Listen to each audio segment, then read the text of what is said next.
Indebtedness is such a thief of destiny. Ever wondered why the Lord Jesus never allowed anyone who he had healed before or done a miracle for before follow him? Indebtedness has such an effect on the human mind.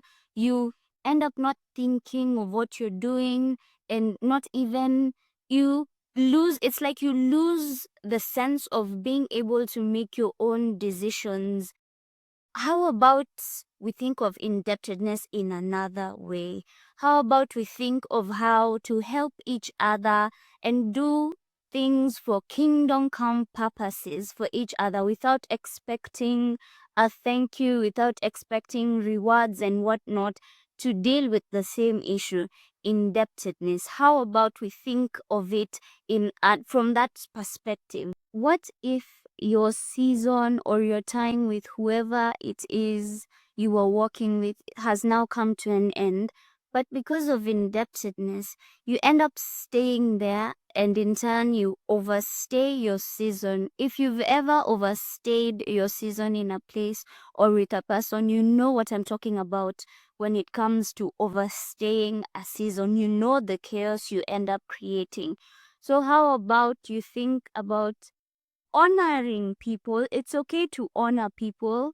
It's okay to say thank you. Always say thank you. Gratitude is one of the principles we cannot forgo or forget about. So honor people, give thanks, remember what was done or what you did for people. But how about you leave it at that and give the Lord the glory, so that we kill indebtedness in that aspect? How about we do it like that, so that we do things because of kingdom come and not because this person did this? It becomes a tit for tat kind of game. How about we just do things because of kingdom come, and we still give thanks, and we still honor the people who have been destiny helpers during a certain season and all that, in order for us to make sure we do not kill destiny?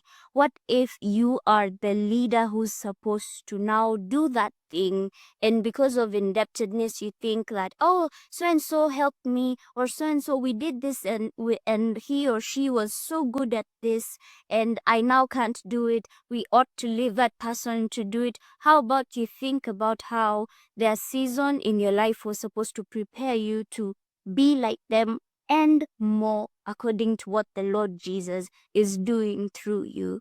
How about we end indebtedness in the negative manner by doing kingdom come with our hearts pure? Kingdom come is the agenda. Kingdom come is the agenda, not indebtedness. Jesus himself intended that we do greater works than him.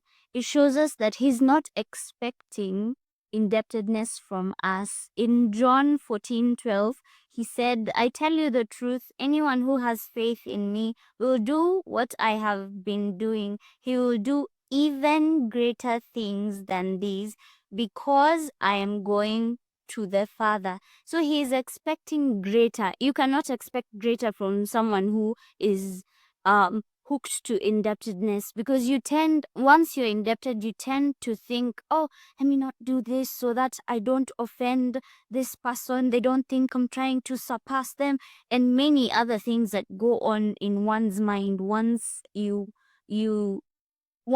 are too indebted, or once there's indebtedness at all. Yeah.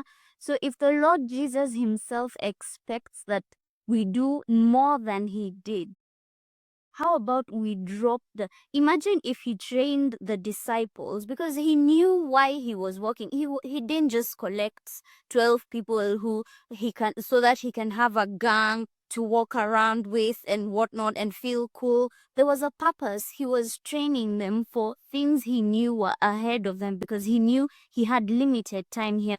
So imagine if the Lord Jesus had such intentions that you can do this, but only to this extent. You don't do this past, you don't heal past the level at which I've shown you how to heal and whatnot. we wouldn't really, kingdom come will not even be a concept. It will not even be a reality, not even a concept, a reality. So it means we ought to do things for kingdom come.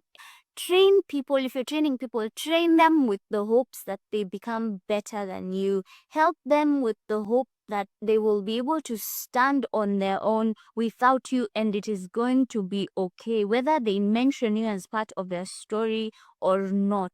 But remember, the Lord does not forget what you have done or the things you do for kingdom come, but do it for his sake, because we love him.